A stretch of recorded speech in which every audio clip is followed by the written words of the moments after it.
সূরা মুলক আয়াত ২ আল্লাযী খালাকাল মাউতা ওয়াল হায়াতা লিয়াবলুয়াকুম আইয়ুকুম আহসানু আমালা ওয়া হুয়াল আজিজুল গাফুর। যিনি মৃত্যু ও জীবন সৃষ্টি করেছেন যাতে তিনি তোমাদেরকে পরীক্ষা করতে পারেন যে কে তোমাদের মধ্যে আমলের দিক থেকে উত্তম। এই আয়াতে তিনটা জিনিস খুব গুরুত্বপূর্ণ। একটা হচ্ছে পরীক্ষা, দ্বিতীয়টা হচ্ছে আমল, তৃতীয়টা হচ্ছে উত্তম। আল্লাহ জীবন ও মৃত্যু সৃষ্টি করেছেন কেন? পরীক্ষা করার জন্য। সেই পরীক্ষায় পাশ করলে আমার লাভ কী, আর কত মার্কে পাস, এবং পরীক্ষাগুলো কি কি বিষয়ের উপর হবে। আল্লাহর পরীক্ষায় পাস মার্ক হচ্ছে ১০০-র মধ্যে ৫১-তে। আর কি কি বিষয়ের পরীক্ষা সেটা সামনে আসছি। সূরা আরাফ আয়াত ৮। আর সেদিন কিয়ামতের দিন ন্যায় ও সঠিকভাবে প্রত্যেকের আমল ওজন করা হবে। সুতরাং যাদের পুণ্যের পাল্লা ভারী হবে তারাই হবে কৃতকার্য ও সফলকাম, আর যাদের পাল্লা হালকা হবে তারা হবে সেই সব লোক যারা নিজেদের ধ্বংস ও ক্ষতি নিজেরাই করেছে, কেননা তারা আমার আয়াত প্রত্যাখ্যান করত। এই দুটো আয়াতে পরিষ্কার যে কিয়ামতে আমাদের আমল ওজন করা হবে। তাহলে ১০০ কেজি আমলের মধ্যে যদি ৫১ কেজি যদি আমাদের পুণ্য হয় তাহলে আমরা কৃতকার্য সফলকাম, মানে জান্নাতের অধিকারী হতে পারব। সূরা মুমিনুনের ১০২ ও ১০৩ নম্বর আয়াতেও আল্লাহ একই ধরনের কথা বলেছেন।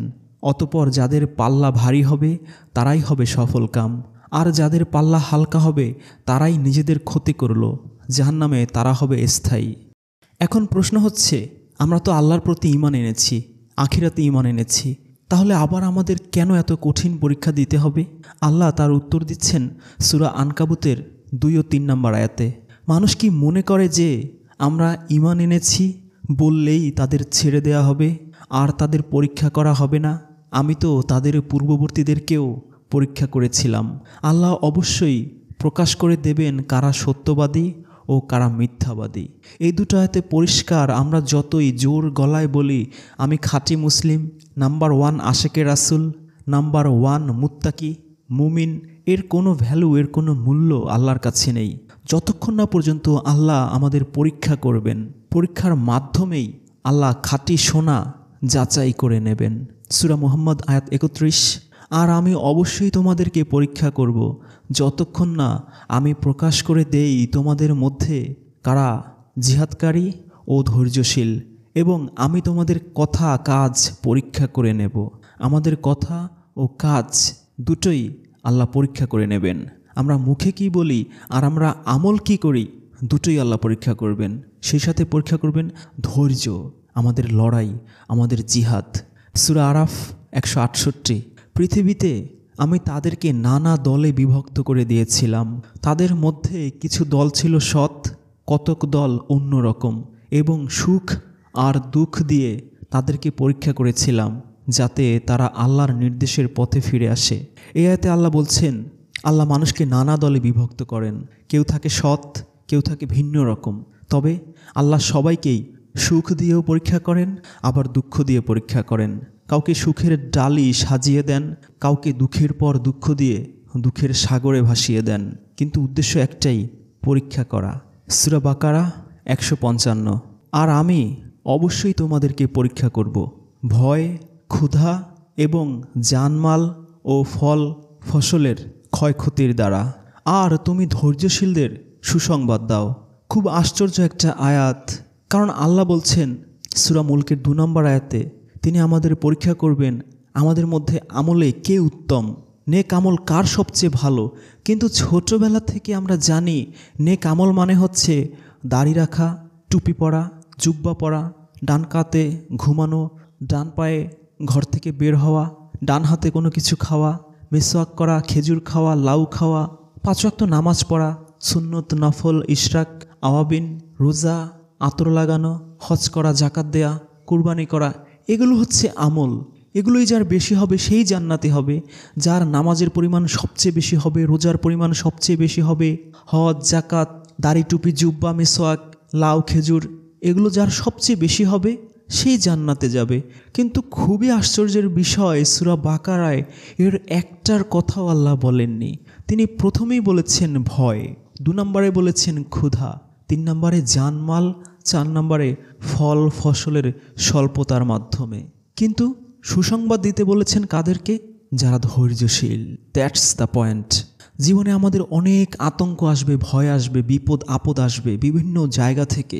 খাওয়া না খাওয়ার কষ্ট থাকবে, জানের উপর মালের উপর বালা মুসিবত আসবে। আসলেই আমার সওয়াব হবে না। সওয়াব আমার তখনই হবে যখন এই বালা মুসিবত বিপদ আপদের উপর আমি ধৈর্য ধরতে পারবো। এই ধৈর্যশীলকে আল্লাহ সুসংবাদ দিতে বলেছেন। এবং আল্লাহ কুরআনের অসংখ্য আয়াতে বলেছেন যে ইন্নাল্লাহা মাআস সাবিরিন, আল্লাহ ধৈর্যশীলদের সাথে থাকেন। আল্লাহ ধৈর্যশীলকে ভালোবাসেন।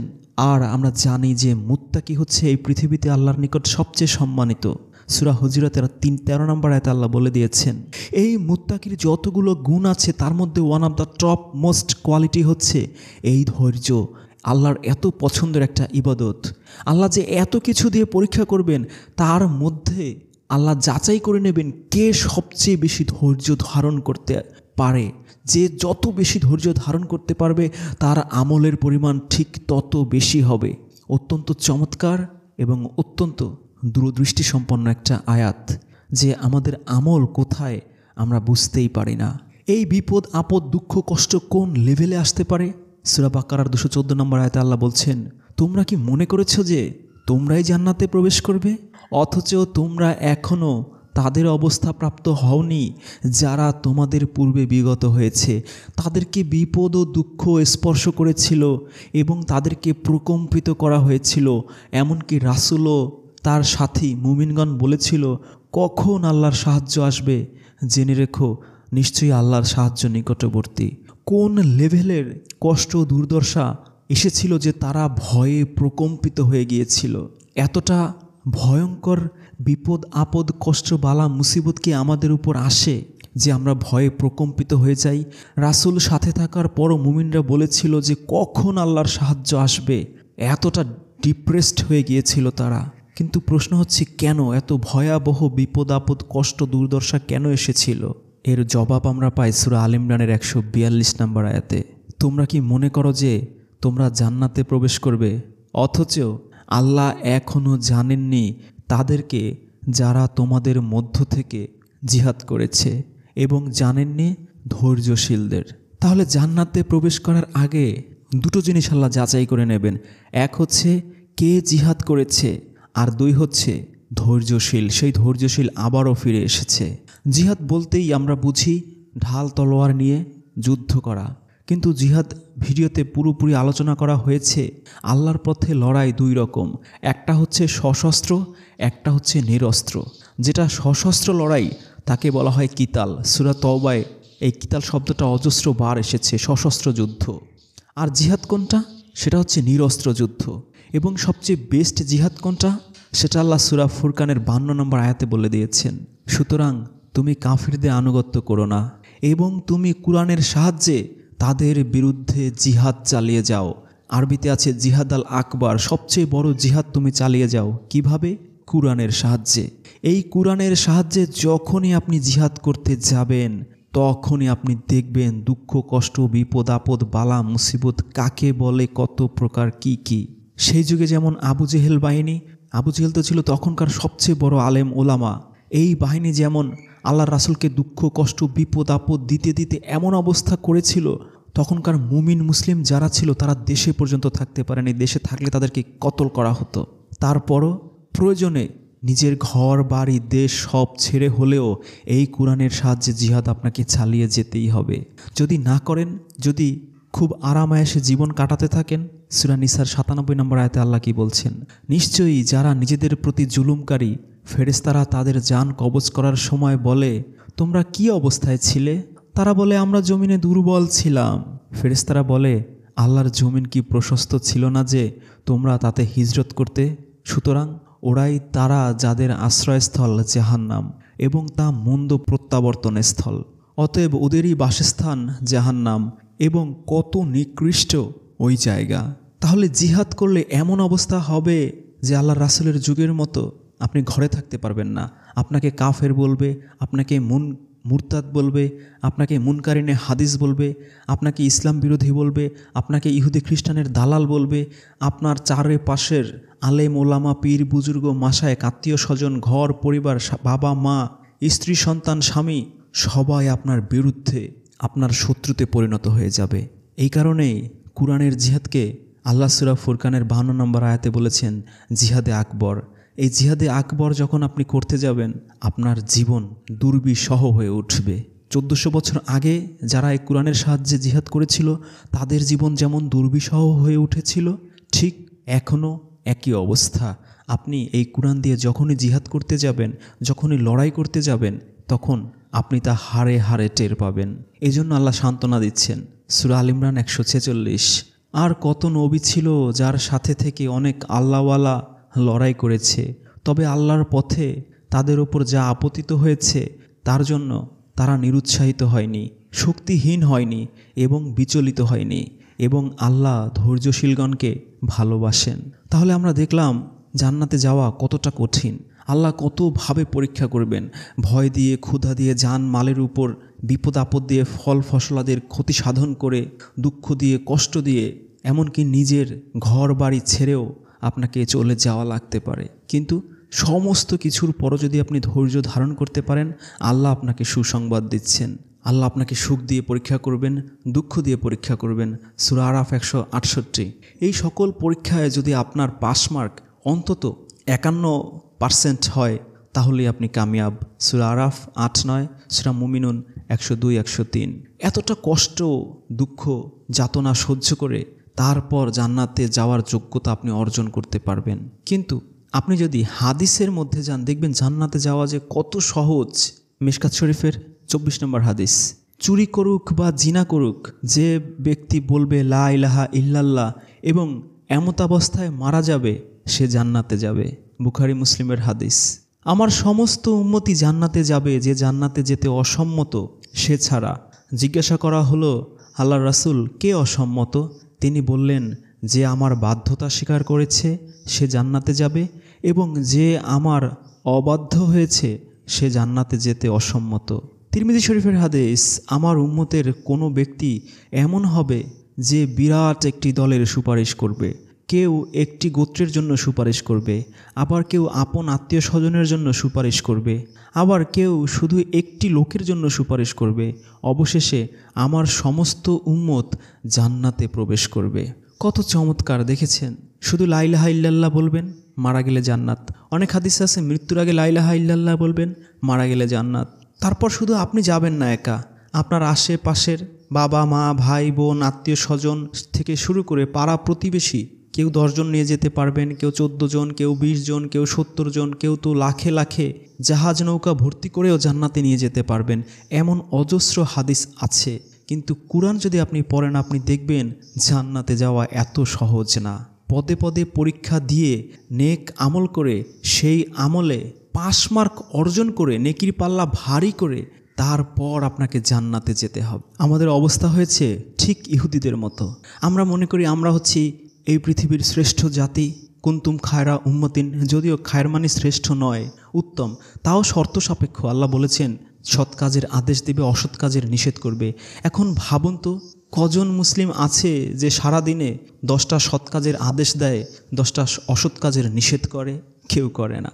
সেই শর্ত সাপেক্ষ, তাও আল্লাহ শ্রেষ্ঠ বলেননি, বলেছেন উম্মত। এরা হচ্ছে আল্লাহর সবচেয়ে প্রিয় মানুষ। একই ধরনের কথা ঠিক ইহুদিরাও বলতো। সূরা মায়দার 18 নম্বর আয়াতে ইহুদিরা বলতো, ইহুদি ও খ্রিস্টানরা বলে আমরা আল্লাহর সন্তান, তার প্রিয়জন। আপনি বলুন, তাহলে তিনি তোমাদের অপরাধের কারণে কেন শাস্তি দেবেন? বরং তোমরা মানুষ।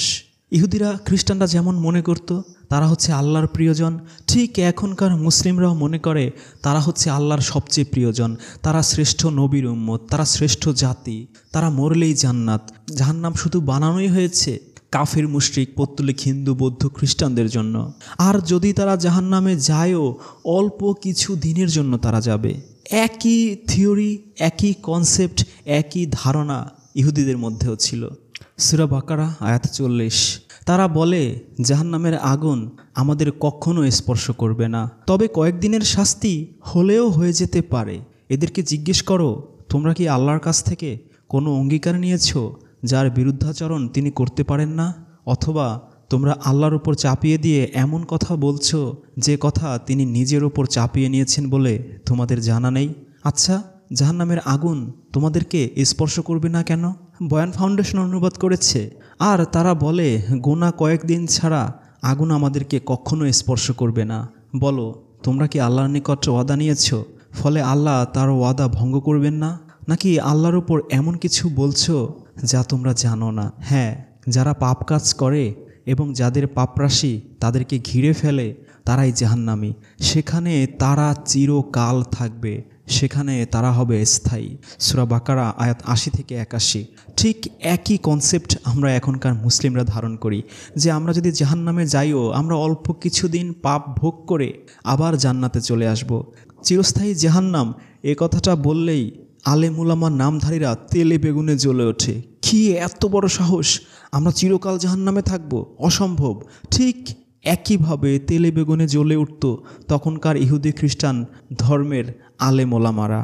আমাদের আলেম ওলামারা তাদেরকেই পুরোপুরি অনুসরণ করছে। কবে আমাদের হুঁশ হবে?